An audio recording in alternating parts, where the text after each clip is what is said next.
दोस्तों नमस्कार। Nexon news के खास बुलेटिन में आपका स्वागत है।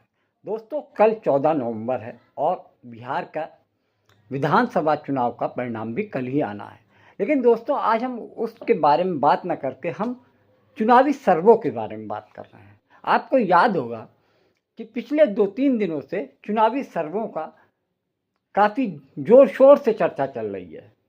ये देखा जा रहा है कि लगभग 1 दर्जन जो पोलिंग बूथ पे एग्जिट पोल करते हैं जाकर, उनमें से 10-12 ऐसे रिसर्चर हैं, कंपनियां हैं जिन्होंने बिहार विधानसभा चुनाव के परिणाम को लेकर एग्जिट पोल के दावे किए हैं और उनमें से अधिकतर लगभग सभी ने एनडीए को 150 से लेकर 209 सीट तक का आने की अनुमान लगाया है। यानी कि आप समझ सकते हैं कि हर कोई एनडीए को जिता रहा है।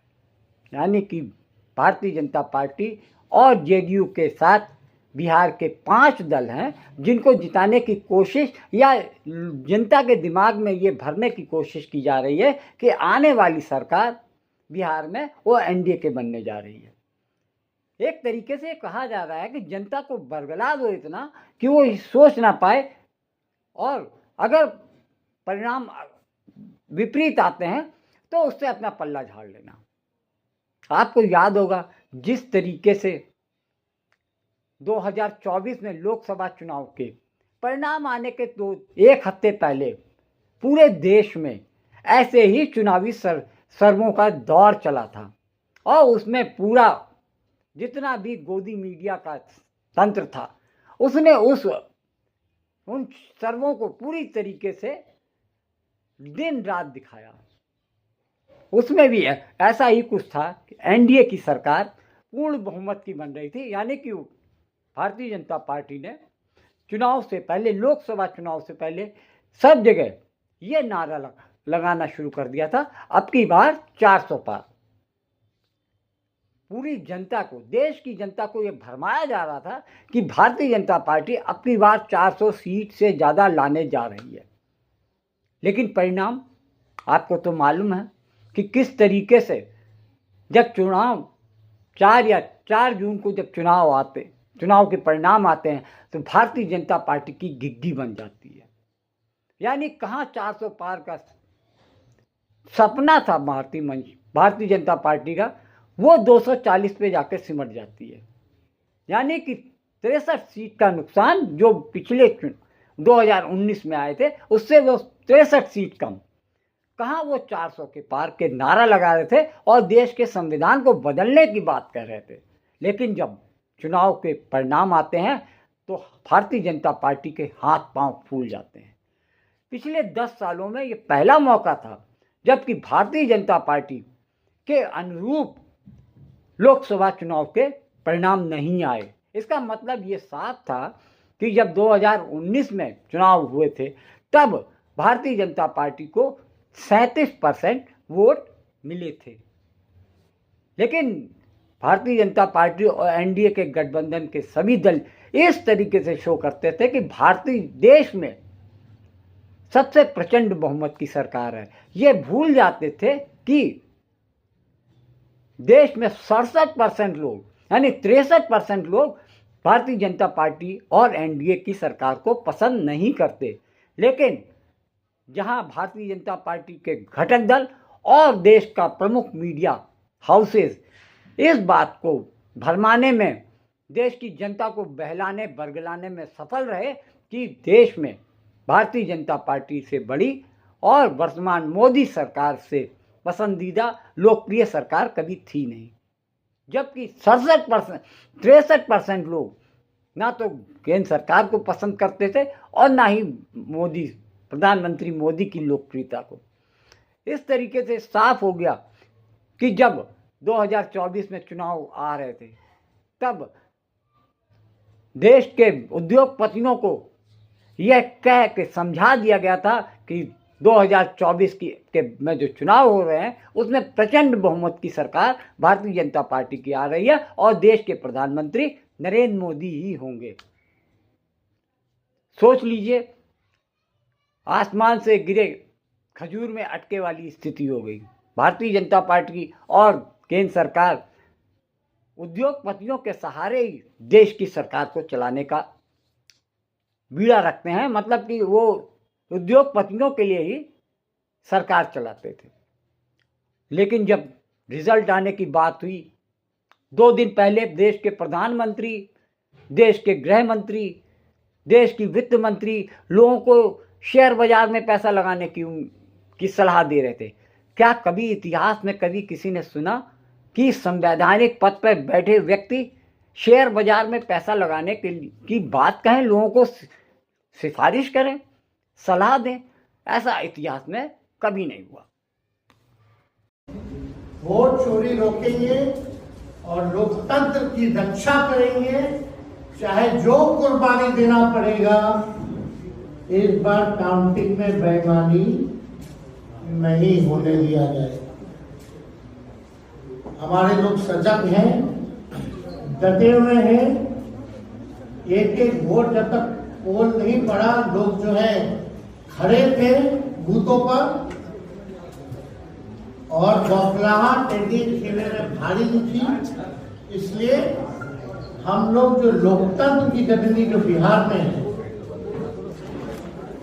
बिहार लोकतंत्र की जननी है और लोकतंत्र को यहाँ से मिटने हम लोग नहीं देंगे। ये सर्वे तो भैया झारखंड हरा रहा था, बंगाल हरा रहा था, ये वही मोदी।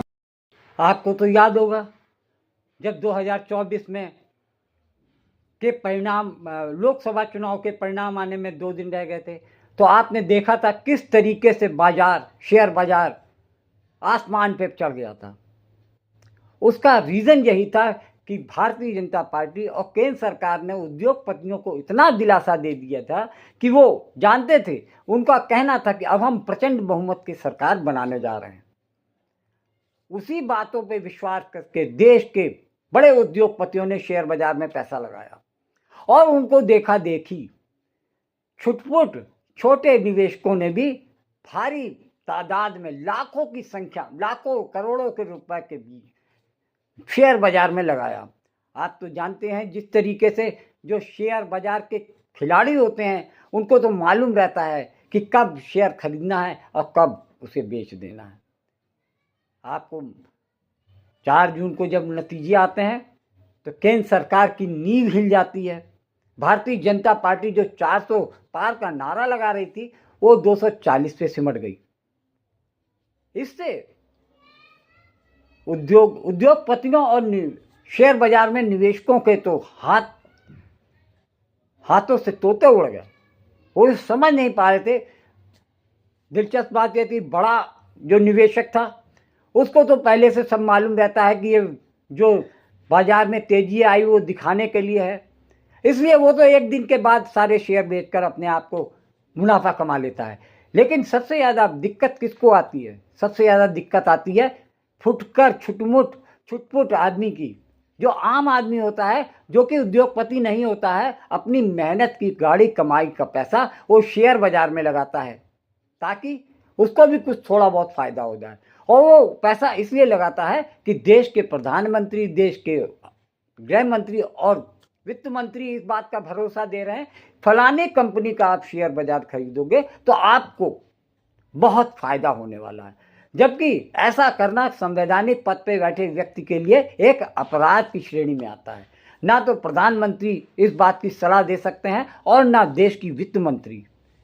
लेकिन इन लोगों ने ऐसा किया कि उद्योगपतियों को फ़ायदा पहुंचाने के लिए उन्होंने लोगों को अपील की कि आप इस कंपनी का शेयर बाजार खरीदें। तो अब आप समझ सकते हैं, जब 2024 में लगभग जितने भी चुनावी परिणाम के सर्वे हुए वो सब टोटली फेल रहे। ये कहा जा सकता है कि जो चुनावी रुख की बात करते हैं, चुनावी परिणाम नहीं बताते बल्कि वो रुझान बताते हैं, ऐसा अनुमान लगाते हैं और उस अनुमान को इस तरीके से पेश किया जाता है जैसे ये अनुमान ही परिणाम है।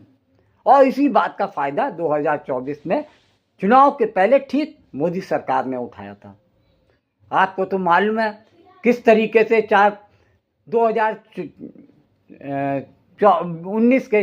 2024 के चुनाव के बीच तुरंत 2 दिन बाद मार्केट डाउन होता है, शेयर बाजार अर्श से फर्श पे आ जाता है। लाखों करोड़ रुपए का पैसा लोगों का, निवेशकों का, जो गाड़ी कमाई का पैसा था, वो खाक हो जाता है। 2 दिन के अंदर उनके लाखों करोड़ रुपए स्वाहा हो जाते हैं। और इसकी जिम्मेदारी कौन लेता है? इसकी जिम्मेदारी कोई नहीं ले रहा, जबकि ये सब जो बाजार में जो झूठा, जो फेक विरोध तेजी दिखाई जाती है, उसके कारण मासूम गरीब नासमझ लोग उस शेयर में पैसा लगा देते हैं जिसकी इंटीग्रिटी के बारे में किसी को कुछ नहीं मालूम कि 2 दिन बाद इसका कहाँ जाएगा। ऐसे में तभी 2024 में ही चुनाव के बाद राहुल गांधी ने इस बात को लेकर खुलासा किया था कि देश की केंद्र की सरकार ने देश के करोड़ों लोगों का पैसा पानी में मिलवा दिया, खाक करवा दिया। उसके जिम्मेदार देश के प्रधानमंत्री और देश के वित्त मंत्री हैं, जिन्होंने लोगों को इस बात के लिए उकसावा किया कि उनको इन शेयरों में पैसा लगाने को मजबूर किया, ताकि उनका पैसा मूलधन भी खाक हो गया। अपलोड करके मैं आपके सिग्नेचर चेक करके आपको बता दूंगा, ये फ्रॉड है। साधारण भाषा में कहूं, टोटल ये चल रहा है एकदम कागजी काम। चलिए मैं आपसे मतलब कि एक सीधा सवाल पूछता हूँ, ये क्यों फ्रॉड हो रहा है? अगर आपके हिसाब से फ्रॉड है, क्यों? देखिए, फ्रॉड इसलिए है सर कि मैं उन बेचारों को बिल्कुल दोष नहीं देता, ना मैं सीईओ को दोष देता हूँ, ना बेचारे बीएलओ को दोष देता हूँ।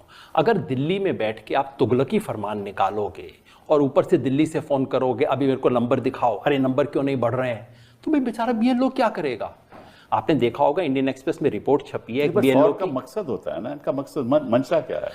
मंशा ये बताइए ना इस बात। चलिए, आप राजनीति पे सवाल पूछ रहे हैं, आप भी राजनीति में, मैं भी राजनीति में। क्यों नहीं?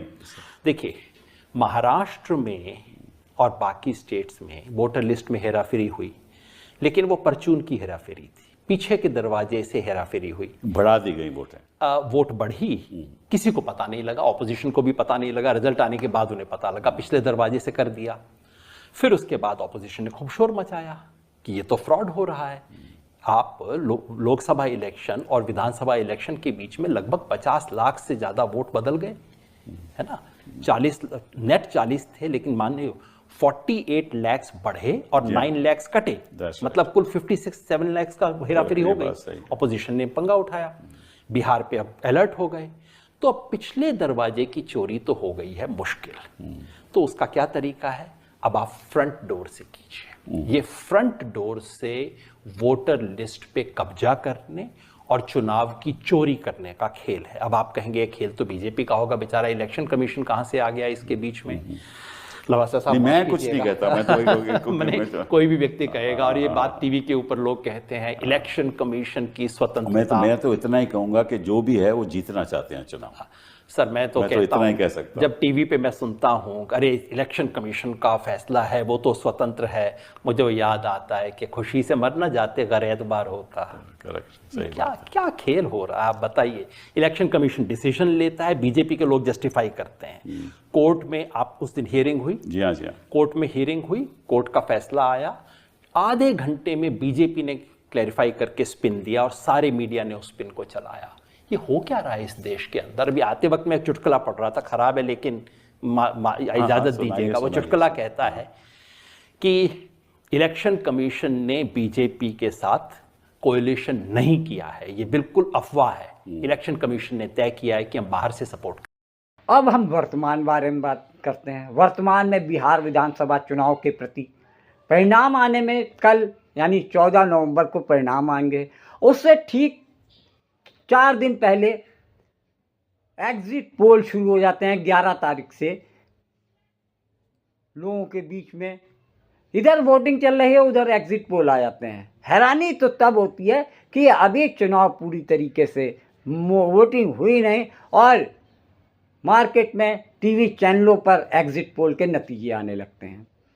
यानी ठीक वही पुरानी कहानी निभाई जा रही है। दोहराई जा रही है 2024 में लोकसभा चुनाव के दौरान हुआ था। ये आज भी बहुत सारे चैनल पे लोग इन्हीं एग्जिट पोलों को चलाकर केंद्र सरकार की मिली भगत से बिहार में एनडीए की सरकार बनाने का सपना दिखाने लगे हैं लोग। लगभग सभी ने एनडीए की सरकार बनने के चांसेस 150 से लेकर 200 से अधिक सीटों की सरकार एनडीए की बनने जा रही है, इस बात की घोषणा कर दी है। सबसे बड़ी बात तो यह है कि ऐसे रिसर्च कंपनियां सामने आई हैं जिनका नाम कभी किसी ने सुना ही नहीं था। ऐसी कंपनियों का बारे में लोग, सबसे बड़ी बात तो यह है कि इन कंपनियों की ना तो कोई अपनी साख है, ना इनकी कोई गुडविल है, कब से काम कर रहे हैं इनका कोई भी रिकॉर्ड नहीं है।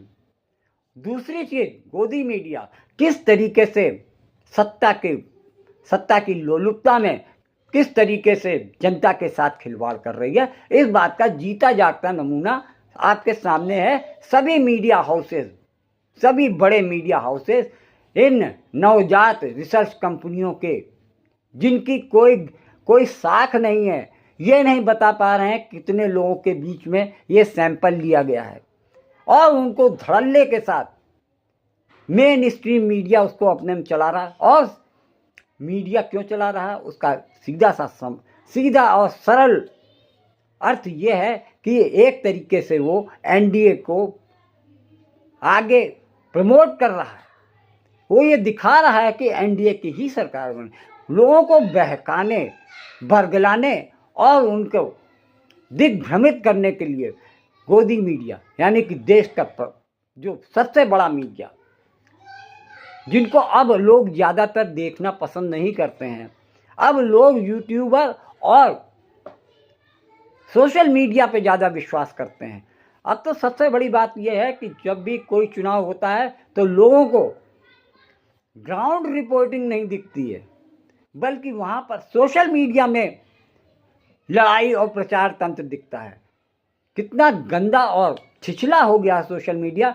इस समय वर्तमान में जो सोशल मीडिया का स्वरूप है वो इस समय सबसे ज़्यादा वाहियात और सबसे ज़्यादा घिनौना हो गया है। चरित्र हनन करने के मामले में सोशल मीडिया का उपयोग किया जा रहा है। वैसे तो बिहार में महागठबंधन और एनडीए के बीच में कड़ी टक्कर दिखाई दी, लेकिन कुछ समय के लिए जन स्वराज पार्टी भी चर्चा में आई।